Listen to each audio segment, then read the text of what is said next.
coup, c'est parti. Je vais te raconter une anecdote. Je t'ai dit que, tu vois, je cherchais une anecdote. Attends, vous voyez, je la trouvais pas. Eh ben, l'anecdote, elle est extraordinaire. Et donc, je vais te raconter l'anecdote parce que là, j'avais déjà créé le Off Airport avec le Parlement européen. Ça a Ok. été la première initiative. C'est pas une invention intellectuelle. Et ça n'a jamais ou rarement été le cas. C'était une opportunité. J'avais un ami qui était président de la Commission européenne, qui était également bien placé à la CI Europe. J'ai sympathisé avec lui. Et un jour, en prenant une bière sur l'aéroport de Strasbourg, cette personne me dit, on parlait d'un restaurant connu dans la petite France à Strasbourg. Et il me dit, je ne le connais pas. Et je lui dis, non, mais c'est pas possible, tu connais pas ce restaurant, tout le monde le connaît et tout. Il me dit, mais tu sais, Fred, regarde, moi j'arrive le lundi avec mes 2 valises, et effectivement 2 valises énormes, dans une costume cravate et tout ce qui va bien pour tous les repas de gala, et dans l'autre, tous mes documents, etc. Donc en fait, quand les sessions parlementaires finissent le vendredi à midi, nos avions ne décollent qu'à 21h, 22h, nous pourrions avoir énormément de temps pour visiter les lieux, et en fait, on est coincé par nos valises. Ouais. Et du coup, c'est parti, et je lui dis, écoute, t'es bien placé, tu me donnes l'autorisation de mettre 2 banques d'enregistrement, le vendredi matin, après le petit déjeuner, je vous enregistre, j'amène les bagages de manière sécurisée jusqu'à l'aéroport, et je te donne ta carte d'embarquement. Tu économises les 2-3 heures d'enregistrement, tu n'as plus tes valises, et ça a été la métamorphose. Ouais. Métamorphose, je te donne un ordre d'idée, tous les mois, on enregistrait pas loin de 4000 passagers. Et c'était facturé. Fred, bienvenue sur le podcast Origine. Comment tu vas ? Bonjour Pierre, je vais bien, je suis avec toi, donc tout va bien. Pareil, je suis ravi de t'avoir pour la simple et bonne raison, enfin pour plusieurs raisons. Déjà, tu es un très bon ami à mon père, hein, donc je t'ai vu également quand j'étais jeune. Tout petit. Tu m'as offert mon premier emploi aussi, parmi l'un de mes premiers emplois, quand tu manageais une entreprise de ground handling, peut-être qu'on pourra en parler. Également, dans l'aviation générale. Dans l'aviation générale. Oui. On collabore également sur des projets, des projets notamment sur la blockchain, la marketplace, LMS. Donc voilà, il y a plein de choses dont on peut discuter. Est-ce que Fred, ou Frédéric, ou Frédéric Meyer, ou Monsieur Meyer, Fred. Est-ce que tu peux te présenter, nous dire qui tu es et qu'est-ce que tu fais aujourd'hui d'un point de vue professionnel ? D'accord. Alors, qui je suis ? Donc, Frédéric Meyer. Je suis dans l'assistance, pas la peine de dire ce que je fais réellement, mais je suis dans l'assistance. C'est le métier dans lequel réellement je suis né professionnellement. J'y ai grandi, mais c'était pas du tout une vocation. À l'origine, pour aller un peu loin, je suis un fils de militaire. J'ai fait une grande partie de mes études à Nice. J'ai fait une fac de sciences éco et finance, et je m'orientais vers la finance. C'était ma passion. Okay. Après ma maîtrise, j'ai voulu me débarrasser de mon service militaire parce qu'à nos âges, nous avions encore le service militaire. Donc, j'ai fait mon service militaire et c'est une partie fabuleuse de ma vie, plus ou moins dans l'aviation, puisque j'étais dans une escadrille d'hélicos à l'époque de la guerre du Liban. Okay. Donc, c'était des super frelons et on alimentait les porte-avions qui étaient au large du Liban. Alors, c'est peut-être une amorce de la passion de ce qui vole. Ouais. Et après, je repartais sur un DESS ou un DEA. Et comme tous les ans, je bossais pour être tranquille pendant mon année de fac. Et cette année-là, en 85, je suis rentré dans une société d'assistance en escale. La société, c'était Air Azur. Okay. Et puis, c'est vraiment important pour moi, parce que c'est vraiment mes racines, ce sont mes racines.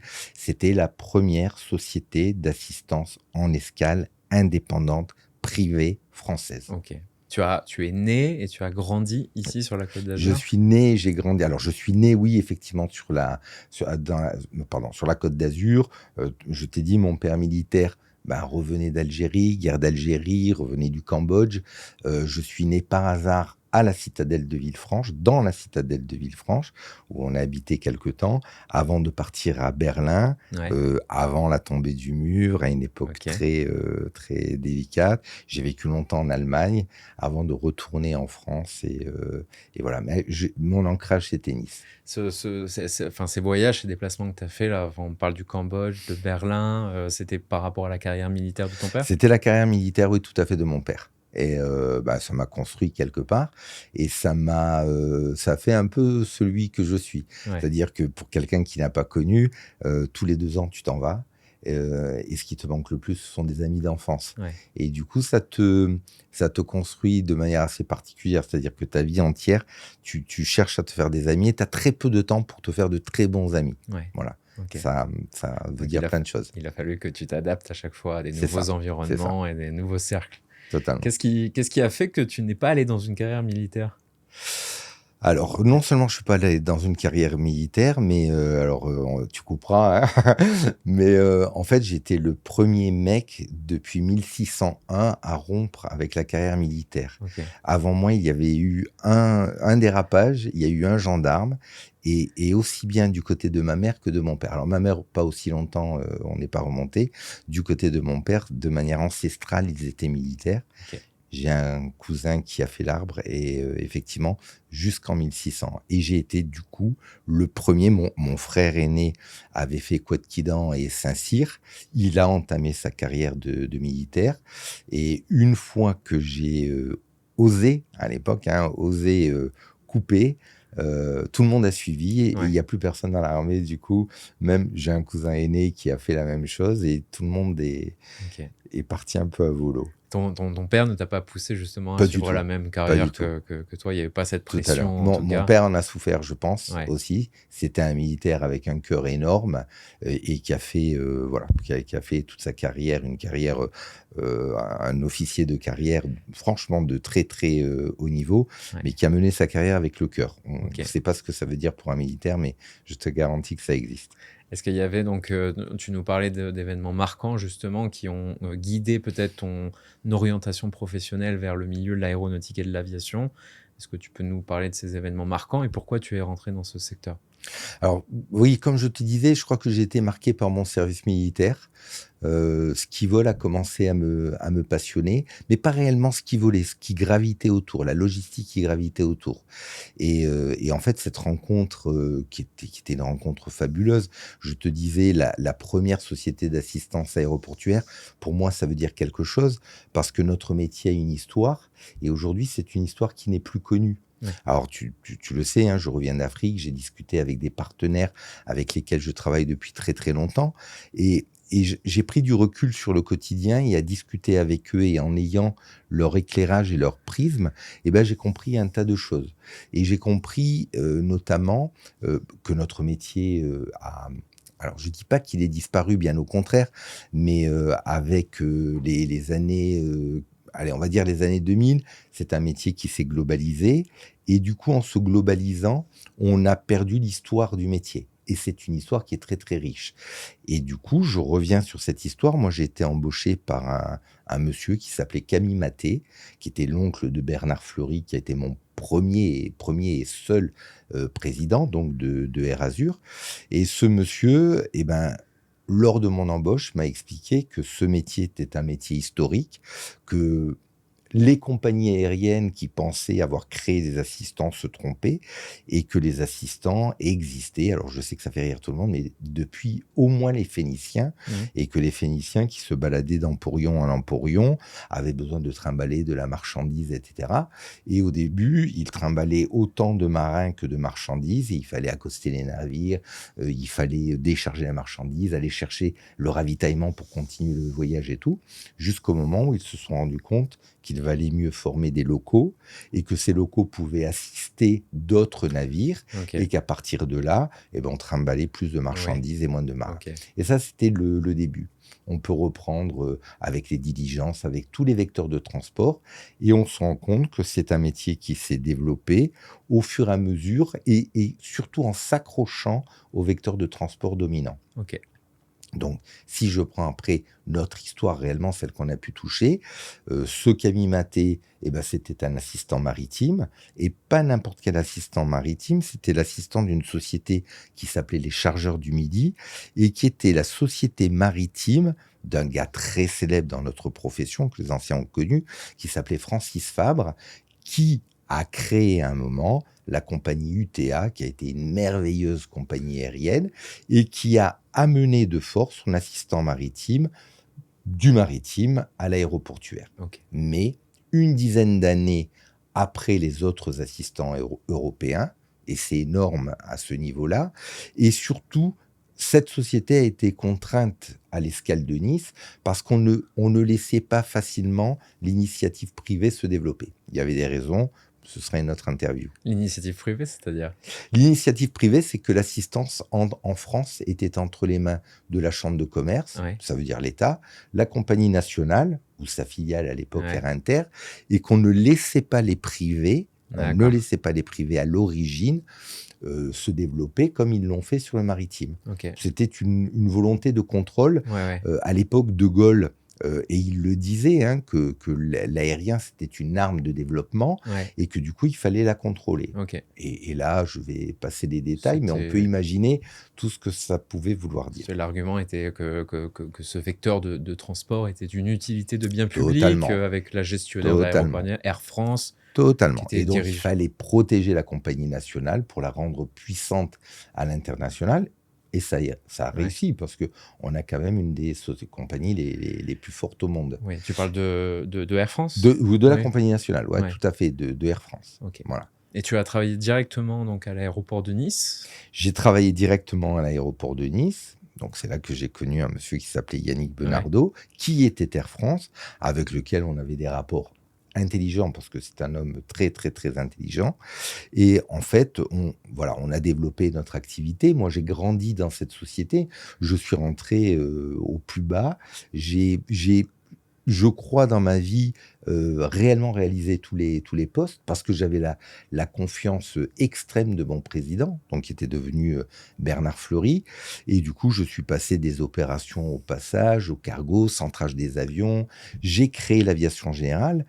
À l'époque, j'étais encore Air Azur, quand j'ai créé en France le premier FBO. En fait, j'ai simplement détaché l'aviation générale de l'aviation commerciale. À l'époque, en France, c'était une globalité et nous avons été donc les premiers à avoir des salons d'accueil, des salons de repos pour les équipages, des espaces de travail, etc., etc.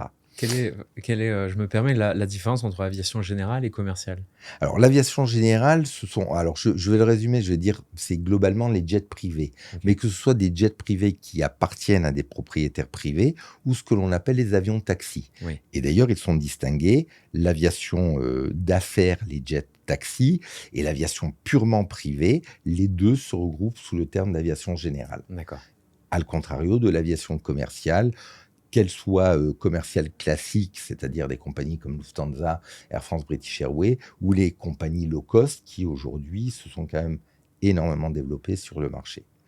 De ce que je comprends, c'est que aujourd'hui, tu es entrepreneur, hein, tu as lancé Mhm. plusieurs aventures dans ta carrière, mais ça n'a pas été à la genèse finalement de ton expérience professionnelle. C'est venu bien que plus tard. Oui. Tu as Moi, commencé en tant que salarié. J'ai commencé en tant que salarié.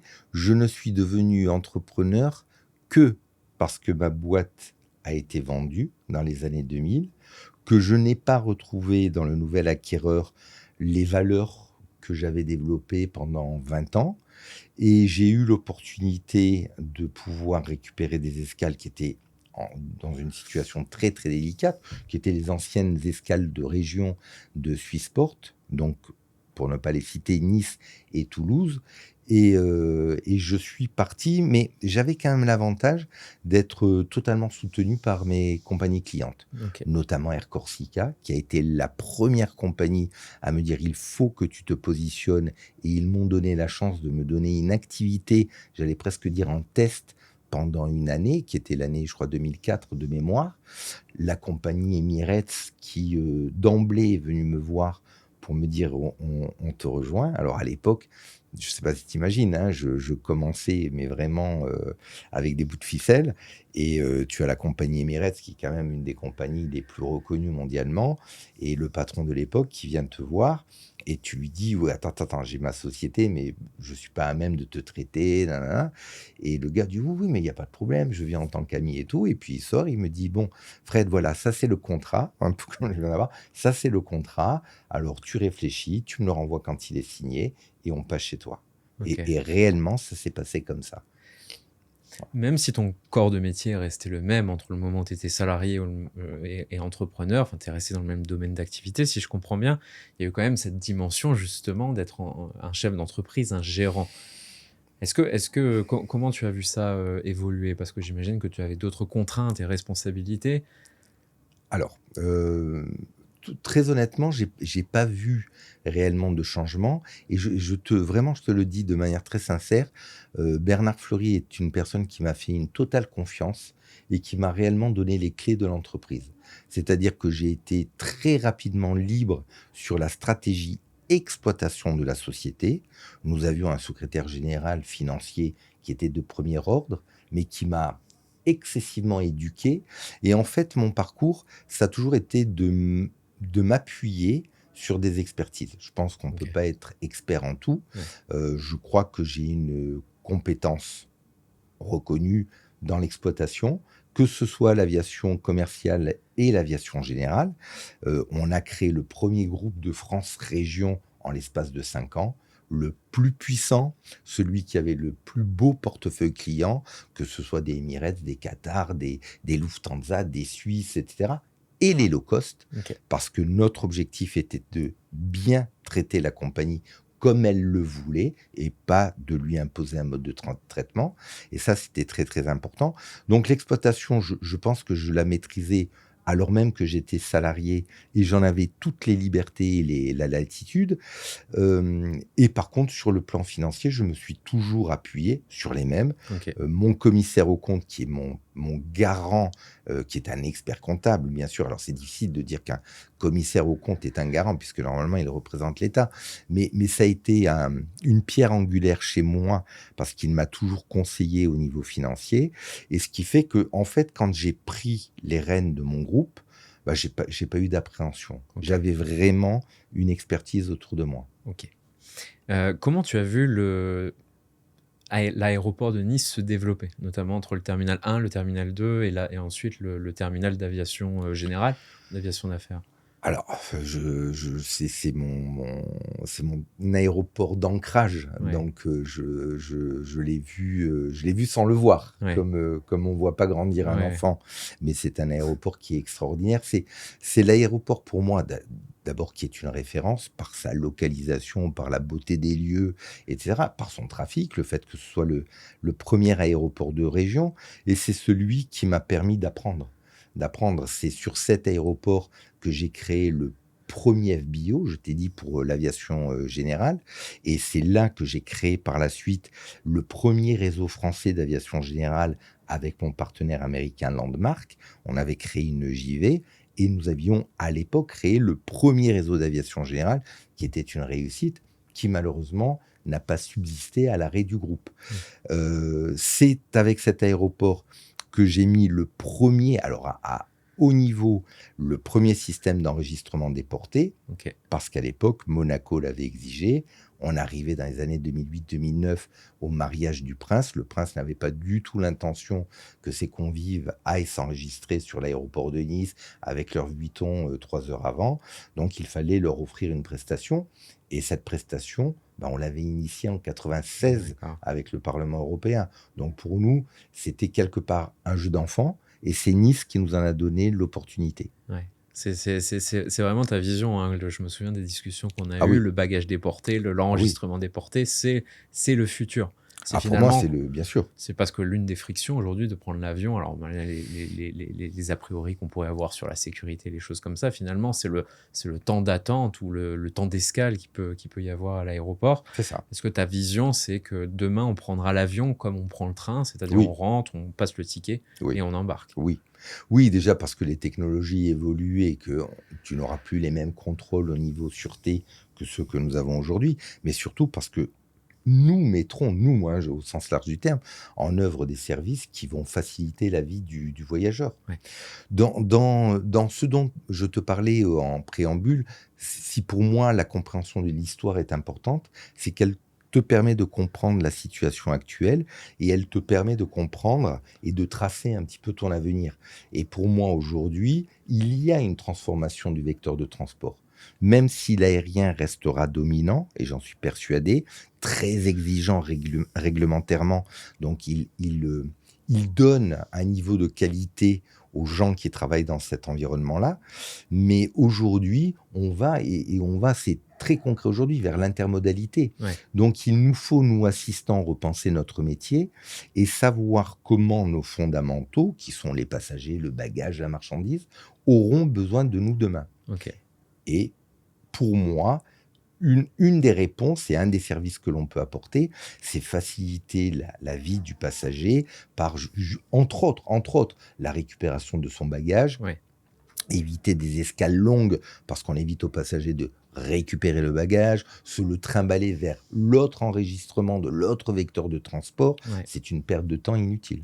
Quel autre moyen humain et technologique tu vois, en tout cas dans le futur, pour justement accélérer l'embarcation ou le voyage? Ah bah, il y a des évidences aujourd'hui. Il va falloir qu'il y ait une unicité des systèmes de réservation. Toi, Pierre, qui vas partir en voyage, tu vas t'organiser ton voyage aujourd'hui. Tu vas plus voir un assistant ou un aéroport pour acheter ton billet. Tu vas te réserver sur internet. Tu vas même t'enregistrer essentiellement sur internet. Donc il va falloir que tu aies une unicité de réservation et qu'avec ton même titre de transport, tu puisses prendre ton Blablacar, ton bus, ton train, ton bateau, ton avion, etc. etc. Ok. Ça doit plus être un frein. Ok. Et si en plus on te débarrasse de ton bagage qui est en fait ta contrainte et ta charge, et qu'on te donne la possibilité de le récupérer où tu veux, quand tu veux, bah là tu deviens vraiment un passager heureux. Bien sûr. Et après, l'évolution technologique qui va permettre par le biais de la biométrie, etc., là je suis dans des domaines dans lesquels je ne suis pas compétent, mais qui vont te faciliter ton parcours, tu redeviendras un passager libre. Ok. Est-ce que alors on assiste aujourd'hui à des aéronefs qui sont capables de voler plus longtemps, peut-être avec moins de pétrole, et donc peut-être qu'on verrait une disparition ou une réduction des volumes des hubs aéroports tels que Dubaï. Juste, est-ce que tu vois que ces aéronefs permettront justement de raccourcir un petit peu le temps d'escale des passagers? Alors oui. Ça va être une évolution qui est aujourd'hui, déjà, j'allais presque dire, qui est déjà organisée. Moi, je crois qu'il va y avoir, alors bien entendu, hein, on voit le train, je ne veux pas, jeter l'opprobre sur un vecteur de transport par rapport à un autre. Je ne sais pas si, par exemple, le train est toujours la solution.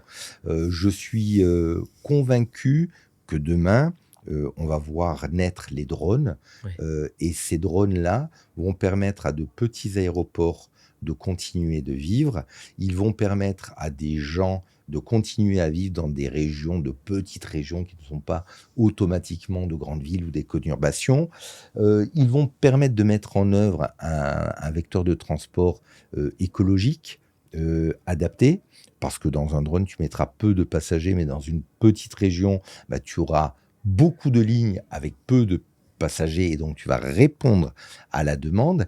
Mais je crois que malgré tout, tu continueras à alimenter des hubs internationaux. Ouais. Alors là, avec des avions, des aéronefs qui auront évolué en termes de carburant, etc., mais qui, eux, parcourront les longues distances. Ouais, ok. Et là, du coup, effectivement, tout ce que l'on met en œuvre aujourd'hui devient pertinent. Le jour où tu prends ton drone pour aller à Charles de Gaulle et prendre ton avion sur Dubaï où tu as une destination finale, tu pourras pas prendre ta valise avec toi. Ouais. Et là, il va falloir que tu aies une solution.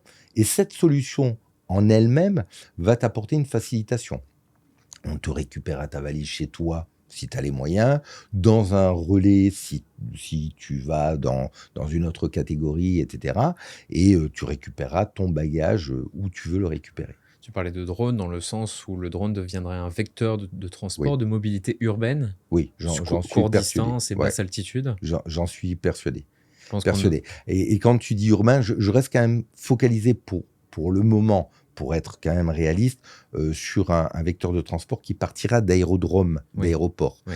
Je crois qu'on ne lâchera pas, et tant mieux, le drone avec un départ. Je crois que ça restera contrôlé, sous le contrôle de la navigation aérienne, et tant mieux au démarrage pour rôder Ouais. l'outil. C'est ce qu'on pourrait appeler finalement des eVTOL Ce sont les autopilotés, eVTOL, c'est totalement. ça? Ok. Totalement. La technologie devrait être prête aujourd'hui ou elle est en test? Oui, elle est quand même bien, bien amorcée. Il reste encore, bien entendu, beaucoup de De barrières, de réglementation, de choses. réglementation, de blocage, de Oui. blocage.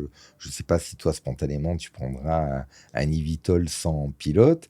Moi, à mon âge, peut-être un peu moins, mais ce sera l'avenir et Mais ce je, ne sera pas plus risqué. mais je me demande si les gens, à la place de voitures, n'auront pas Ah, des je petits pense aussi. eVTOL à la place, ou Oui, peut-être oui, oui, bien des sûr. véhicules qui ont la double fonction, c'est-à-dire autant rouler sur la Totalement. route Ouais, que... ouais, totalement. on Mais est- enfin, tu connaîtras ça, moi, je ne connaîtrai pas.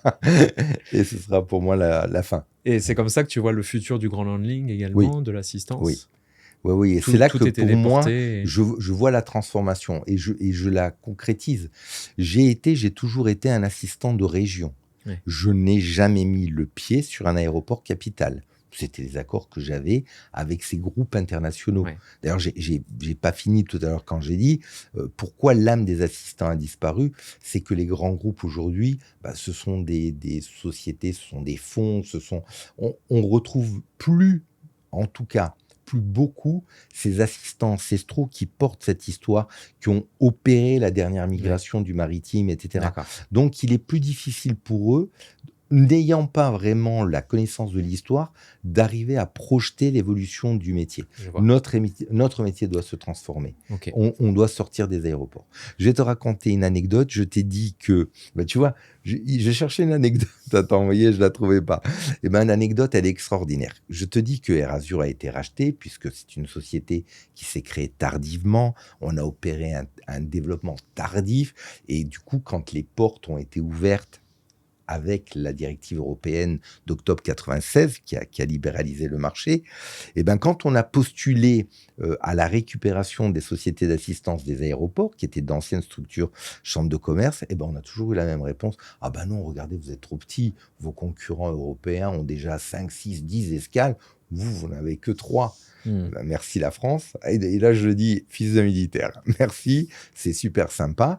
Et du coup, on a été obligé de se vendre. Et c'est comme ça donc qu'on s'est vendu dans les années 2000. Et donc, je vais te raconter l'anecdote parce que là, j'avais déjà créé le Off Airport avec le Parlement européen. Ça a Ok. été la première initiative. C'est pas une invention intellectuelle. Et ça n'a jamais ou rarement été le cas, c'était une opportunité. J'avais un ami qui était président de la Commission européenne, qui était également bien placé à la CI Europe. J'ai sympathisé avec lui, et un jour, en prenant une bière sur l'aéroport de Strasbourg, cette personne me dit, on parlait d'un restaurant connu dans la petite France à Strasbourg. Et il me dit, je ne le connais pas. Et je lui dis, non, mais c'est pas possible, tu connais pas ce restaurant, tout le monde le connaît et tout.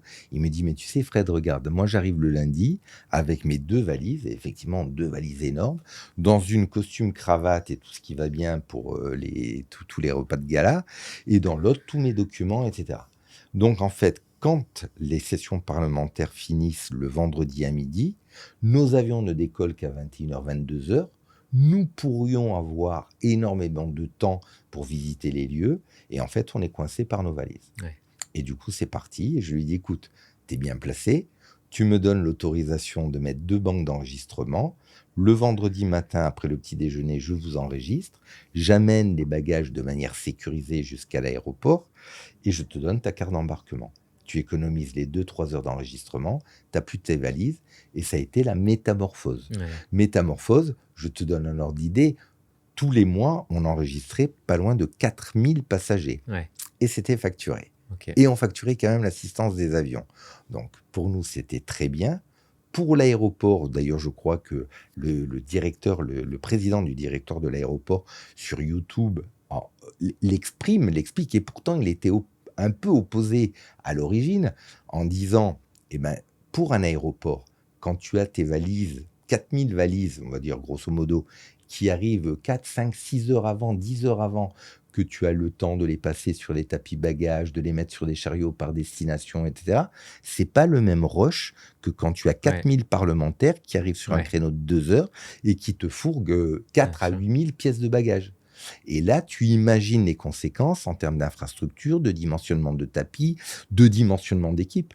Je mettais plus 40 ou 50 Ouais. hôtesses ou agents d'enregistrement pour les enregistrements. Tous mes passagers quasiment arrivaient, ils avaient déjà leur carte d'embarquement. Ça change la donne. Et on l'a réitéré avec l'aéroport de Tarbes-Lourdes, avec des passagers handicapés. Je ne vais pas raconter l'histoire, ce serait une autre histoire. Mais à un moment, c'est un service qui est, j'allais dire, incontournable. Une fois que tu l'as compris, c'est tellement, tellement intéressant que tu ne peux pas ne pas le mettre Ouais. en place. Et pour autant, on ne l'a pas mis en place. Est-ce que, On ne l'a pas mis en place. On a eu tous les freins qui sont tombés. Et c'est là que je parle de phénomène de résistance. est-ce que ce système est réservé à une élite ou une classe de la Pas du population? Parce tout. que tu parlais de monégasque, ou de prince de Monaco, ou des parlementaires. Non. Est-ce que ça a un coût? Alors non, Non. j'allais dire, ça n'a pas de coût, et tu trouves toujours les personnes ou les entités prêtes à payer ce coût pour justement fluidifier, etc. Si on avait été intelligent, alors je reviens, excuse-moi, et tu couperas comme tu veux. Je reviens sur l'exemple de Tarbes-Lourdes. Tarbes-Lourdes, tu as un aéroport qui traite 4 avions par jour. On va raisonner, mécaniquement. Petite capacité, ce sont des 50 sièges, donc 4 x 5, 20, 200, 200 aller, 200 retour, 400 passagers par jour, aéroport de Tarbes-Lourdes. Impeccable. Et 6 ou 8 fois par an, tu as les grandes messes avec tous les pèlerins du monde entier qui déboulent. Et là, tu peux assister jusqu'à 180 appareils, mais des moyens gros porteurs, en moyenne de 150 sièges, 130, 150 sièges. Tu fais la multiplication, je ne vais pas la faire là, et tu vas voir la variation de traitement de passagers entre l'activité normale, récurrente, et l'activité exceptionnelle. Donc là, tu es patron d'entreprise. Comment tu vas dimensionner ton aéroport pour traiter malgré tous ces événements, mais sans t'alourdir tellement que tu vas ruiner ton aéroport? Et là, c'est comme ça qu'on a fait. Alors, on connaissait déjà et on travaillait depuis longtemps avec un gars qui est très important pour moi aussi, qui s'appelle Youssef Sabé, lui je le citais, qui a été le patron de SNC-Lavalin, qui est aujourd'hui le patron d'Armis, une société qui gère l'aéroport de Blois, et qui me dit, voilà, toi Fred, on dit que tu es un véritable assistant, tu vas me dire comment tu vas traiter ça. Alors, je veux des banques mobiles, je veux. Et moi, je lui avais dit, écoute, tout ça sert à rien. Moi, je te préconise d'enregistrer le matin les passagers après le petit déjeuner. Alors, l'état, la situation, c'était que 80% des passagers étaient hébergés dans les 5-6 gros hôtels de Tarbes-Lourdes, voire, ce qui a été le cas à un moment, on met un barnum avant la basilique, on fait passer tous les passagers, on met une zone sécurisée pour stocker les bagages, en répondant bien sûr à la réglementation. On enregistre les passagers, on récupère les bagages, on leur donne la carte d'embarquement. Ok. Et là, un test. Eh ben, tu as déjà des milliers de bagages qui reviennent, parce que ce sont des gens, la plupart du temps, handicapés, avec des bagages, etc. Donc là, tous tes bagages arrivent le matin, avant, bien sûr, les grands départs, et tous les passagers arrivent, quasiment tous, avec la carte d'embarquement. Donc là, le véritable miracle de Lourdes, il était là. Ok. Pourquoi ensuite on ne le met pas en œuvre? Pour tout Pour le monde. d'autres raisons. Ouais, ok. D'autres raisons. Et du coup, aucun problème, hein. Toutes les associations sont présentes, le clergé était présent pour prendre en charge, etc. Ok. Voilà, je ne liste pas tous les avantages que ça pouvait apporter. Est-ce qu'il y a d'autres enjeux de réglementation par rapport à ce principe? Ah, bien sûr, il y a un enjeu majeur, c'est l'enjeu de la sûreté. On te donne la responsabilité d'enregistrer un bagage en dehors de l'aéroport. Ouais, Pèse sur toi la contrainte de mettre en œuvre l'environnement bien sûr. sécurisé Ok. et de garantir l'étanchéité du flux de transfert de bagages, Évidemment. obligatoirement. Ok. On en reparlait tout à l'heure, tu lances une initiative conjointement avec Landmark, qui est une entreprise de ground handling Oui. aussi. Et excuse-moi, Oui, parce que dis-moi. j'ai juste Ouais, oublié de vas-y. finaliser. Et je t'ai dit, l'anecdote, c'est que pour moi, effectivement, le off-airport, l'enregistrement des portées, qui va du coup te permettre d'accrocher plusieurs vecteurs de transport. Plus simplement l'aérien. Ton passager handicapé peut repartir en train et tu dois lui offrir le même service. Et là, on est dans l'intermodalité. Et à l'époque, et c'était ça l'anecdote, j'ai été viré de la société qui avait racheté Erasure et j'ai le mail de l'ancien directeur général France qui me dit « Le jour où tu comprendras qu'un assistant aéroportuaire, ça travaille dans un aéroport et pas à l'extérieur, tu deviendras un vrai assistant. » Voilà, ça c'était l'anecdote. Belle revanche. En Belle tout cas, revanche. par rapport à cette efficacité Totalement. que tu as pu trouver. Et j'imagine aussi que c'est un service que les clients doivent apprécier, que de ne pas avoir à faire la queue ou rester des heures dans un aéroport. C'est notre objectif, Bien sûr. satisfaire le client, Évidemment. bien sûr. Je voulais revenir sur cet épisode de Landmark, justement, dans l'aviation générale. Donc, tu t'es associé avec cette entreprise américaine. Bien Pourquoi sûr. tu l'as fait? C'était pour t'associer à une image de marque, pour t'assister à un gros de l'industrie, Oui. ou pour reprendre certains de leurs process? Alors, pour 2 raisons. La première, c'est que c'était le plus gros à l'époque. C'était un Américain qui jouissait d'une réputation extraordinaire. D'ailleurs, avant, le groupe qui le détenait, c'était le groupe Encore FBO. Des gens extraordinaires qui avaient vraiment des valeurs sur le métier, etc. Et c'était le plus gros Américain. Ouais. Et en France, on est nourri de gros Américains et de gros du Moyen-Orient. Et c'est ça, le gros socle de l'aviation privée, les appareils qui appartiennent, des jets privés, réellement. Donc, ça m'attirait énormément et ce groupe me fascinait. Okay. Et ils étaient présents au Bourget. Alors, avant moi, eux étaient au Bourget et moi, j'étais à Nice. J'avais la licence de Nice. J'ai immédiatement constitué mon FBO à moi de Nice et j'ai eu la chance, opportunité toujours, de rencontrer la personne qui les représentait. Alors là, je vais parler de quelqu'un que j'ai beaucoup apprécié, très très controversé, mais je vais en parler, qui s'appelle Alexandre Couvler, le patron, créateur de AOM, était présent dans Axis, Air Liberté, etc. Un homme d'une compétence hors norme dans l'aviation, qui a été un grand nom de l'aviation.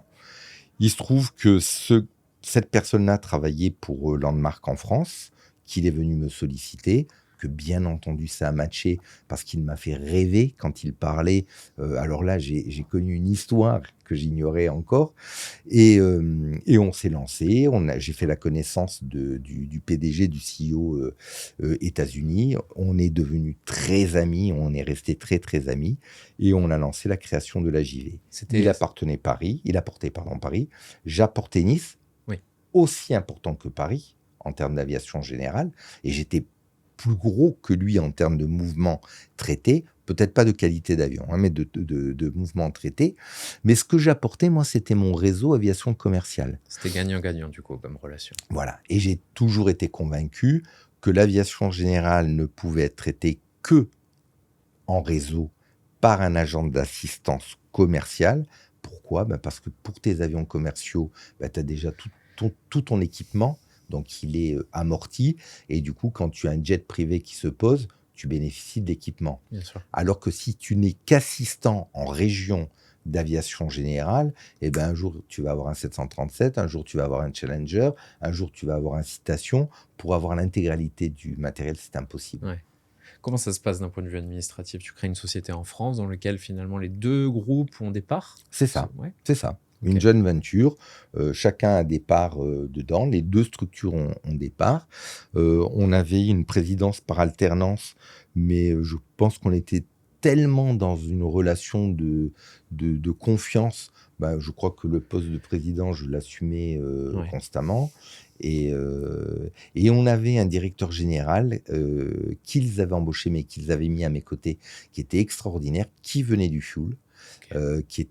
Denis Bourgois, qui était le patron de Exxon France, et qui nous a permis d'être les premiers assistants en France à amener des camions de fuel pour alimenter D'accord. l'aviation générale. Ok. Et ça a été l'explosion, au sens positif du terme, de l'aviation générale Landmark. Et la genèse de cette collaboration, c'était la création du terminal d'Aéroport Général? Totalement. Ouais. Totalement. Donc là, il y avait des Ouais. appels d'offres. Tu avais 2 autres compétiteurs qui étaient, si je me souviens bien, Signature.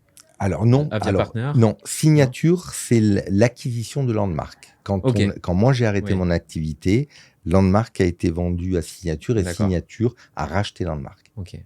Et là, j'y vais donc dans son intégralité. Et il y avait Swissport Il y aussi. avait Aviapartner, pour ne pas les citer, mais Aviapartner qui était l'acquisition d'Erasure. Donc, c'était le socle que j'avais créé. Après, j'ai créé Landmark qui est devenu Signature. Et il y avait Swissport, mais qui était un partenaire également, puisque c'est à eux que j'avais racheté les escales de l'aviation commerciale. D'accord. Voilà. Okay. Donc, on était dans un environnement connu. Quelles sont la panoplie de la fourchette de services que tu offres justement à cette aviation générale? J'allais dire, il n'y a pas de limite. Et c'est là que tu apprends vraiment que tu t'imprègnes de la notion de service. Et je dis bien en restant dans les clous, parce qu'on peut tout te demander. Donc là, c'est tes principes à toi, ton éducation, tes valeurs qui vont te donner des limites. Mais tu n'as pas de limite de la location de la limousine, location d'hôtel, je veux une villa, je veux un jet, je veux un bateau, je veux nana. C'est presque de la conciergerie, ça va au-delà. C'est de la conciergerie. Ça va au-delà de l'aviation commerciale. Totalement. L'assistance de l'avion, j'allais presque dire, c'est l'excuse. C'est le détail pour vendre du fuel. Et ça, c'est une activité que l'on a développée. Et je te dis, on a été les premiers sur l'aviation générale. Après, c'est tous les services annexes. Tu vends du catering, et puis c'est des commandes de saumon, foie gras, caviar, etc. Avec les annulations. Tu as tout l'environnement. J'arrive, je voudrais une villa, je voudrais une limousine, je voudrais, etc. Et ton but à toi, c'est de toujours dire oui.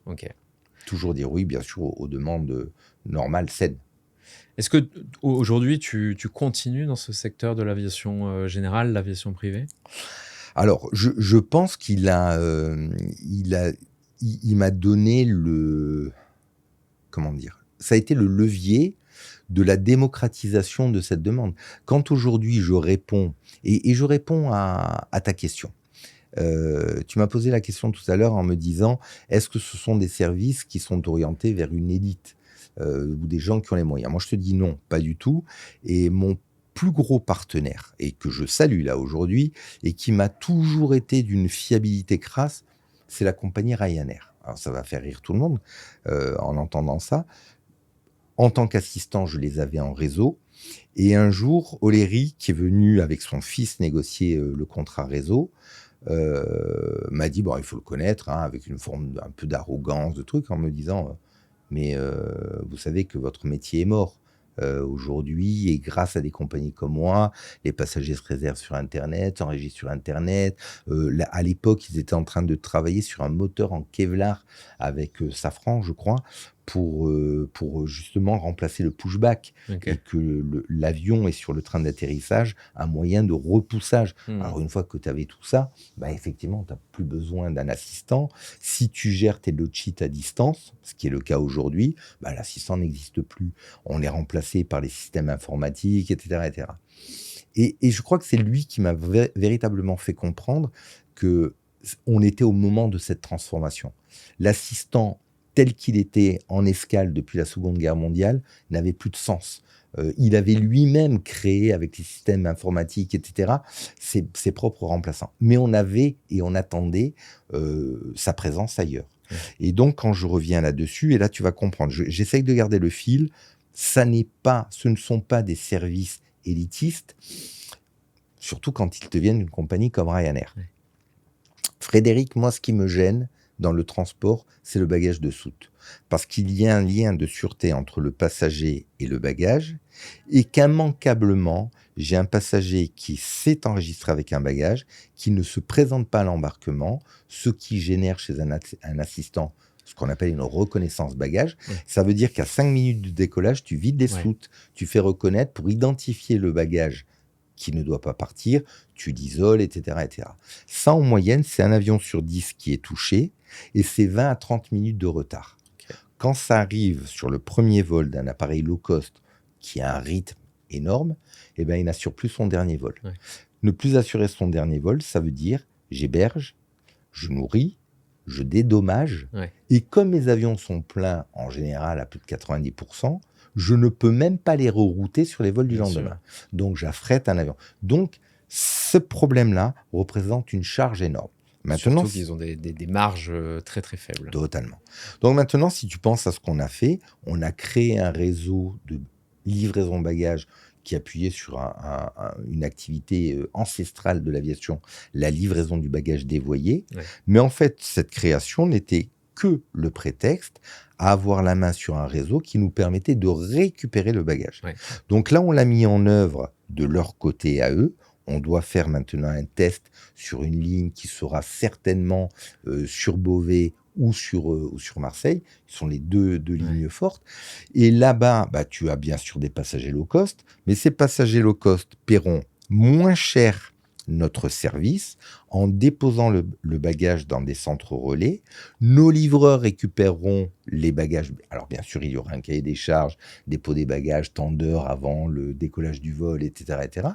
Le passager ira sans son bagage à l'aéroport, donc beaucoup mieux. Et très souvent, ce que nous préconisons, c'est la livraison directe du bagage à l'hôtel, au camping, etc. Et si tu regardes bien aujourd'hui la politique des compagnies aériennes, réserve un billet et prends ton bagage à part, tu verras combien tu payes ton bagage. Ouais. C'est véritablement la volonté des compagnies aériennes demain de se désengager de ce bagage de soute pour couper le lien sûreté entre le passager et le bagage. Surtout que cette notion de bagage dévoyé aussi appelle indirectement une notion de multimodalité du vecteur de transport. C'est-à-dire que tu as besoin d'ouvrir ton secteur plus qu'au secteur de l'aéronautique. Totalement. Et celui par exemple, de la voiture, du bateau, du ferroviaire. En fait, sous cet angle-là, quasiment on se fout du transport que va prendre le passager. On veut, et dans ce secteur-là d'activité, on veut simplement savoir où on lui prend et à quelle heure, où on lui livre et à quelle heure. Okay. Et après, il fait sa vie. Mais il est libre de faire sa vie. Okay. C'est ce qu'aujourd'hui tu portes en tout cas avec Blue Bag et avec eBag. Totalement. C'est-à-dire une plateforme finalement qui permet aux passagers de pouvoir gérer tout ce bagage dévoyé, de pouvoir localiser son bagage à n'importe quel point finalement de la chaîne de continuité. C'est ça. Quelles sont les futures aventures pour toi, Fred? On sait que tu es toujours sur des visions, en tout cas. Alors, on va quand même parler de mes dernières aventures. Ouais. Il y en a. Bon, alors, c'est pas à toi que je vais l'apprendre, mais on a un projet au niveau de la formation qui est un projet qui, à mon avis, est... je dis pas révolutionnaire, parce qu'en fait, il est certainement pas révolutionnaire, mais il est indispensable à notre environnement. Il ira bien entendu au-delà de l'aéroportuaire et l'aviation, parce que mon objectif, c'est toujours l'intermodalité. Alors, on est bien sûr ancré dans la formation. On a depuis tout un organisme de formation. On l'a conservé par rapport à nos obligations vis-à-vis d'Amadeus, dans le cadre du tracing des formations centrage, notamment donc la partie FM des systèmes Amadeus. C'est ce qui nous donne en fait cet objectif d'un projet très nouveau dont je ne parlerai pas plus aujourd'hui, mais je serai fier de communiquer dessus rapidement. Absolument. Est-ce que tu as d'autres anecdotes à nous raconter peut-être est-ce qu'on pourrait parler aussi de la fin de cette collaboration avec Landmark? Qu'est-ce qui s'est passé? Est-ce que c'est un événement que tu as envie de compter? Non. C'est, bien au contraire. Et puis ça fait partie de ma vie. On avait créé un groupe qui était un groupe Régional France, très puissant par rapport à la qualité de ses clients, etc. Mais comme je te l'ai dit, dans un environnement qui était mourant. Au fur et à mesure, bon, tu connais bien la partie informatique aéroportuaire, au fur et à mesure que l'informatique facilite le travail, les compagnies aériennes demandent à ce que les tarifs baissent. Et donc, même si tu augmentes ton secteur d'activité, tu es en province, hein, Ouais. tu es en région. Donc, malgré tout, tu n'as pas les volumes des aéroports capitales comme Paris, Madrid, etc., etc. Et donc, tu souffres. Je vais te donner quand même un exemple qui est un paradoxe. Les aéroports, pour moi, qui sont les plus avant-gardistes, sont les aéroports de petites régions. Ok. Pourquoi? Moins de volume de passagers, beaucoup plus de difficultés à attirer des compagnies aériennes, donc il faut qu'ils soient pas chers. Ouais. Donc, plus ils sont automatisés, moins ils ont de personnel, parce que malgré tout, c'est la masse salariale qui plombe les charges, et plus ils vont pouvoir continuer à vivre. Donc, le développement aujourd'hui des aéroports, paradoxalement, se fait sur les petits aéroports. Les aéroports comme Paris, Francfort, tu peux y aller. Ouais. Alors, de très, très, très beaux halls d'accueil, tout ce que tu veux. Mais derrière, vraiment dans les arrière-coulisses, bah, ça fonctionne comme il y a 20 ans ou 40 ans sûr. chez nous. Ouais. Un avion, à Paris est traité par un nombre incommensurable de personnel. Jamais on pourrait se payer ce luxe sur un aéroport de province. Bien sûr. Et pourtant, les exigences, les cahiers des charges, les exigences sûreté, les temps d'escale sont les mêmes. C'est parce que ces gros aéroports, avec le volume qu'ils génèrent, c'est difficile pour eux de sortir du modèle traditionnel dans lequel ils se sont ancrés. Oui, je pense. Et puis, il peut y avoir des volontés. Il peut y avoir la volonté. Un aéroport, c'est un vivier de main-d'œuvre et il est intéressant à un moment de le préserver. Ok. Et là, on est vraiment sur un aspect social. Ok. D'autres questions que j'ai comme ça, on parle souvent d'aviation bashing, hein, et notamment, alors peut-être moins sur l'aspect aviation commerciale, mais plus sur l'aviation privée. Quel futur tu vois à cette aviation privée?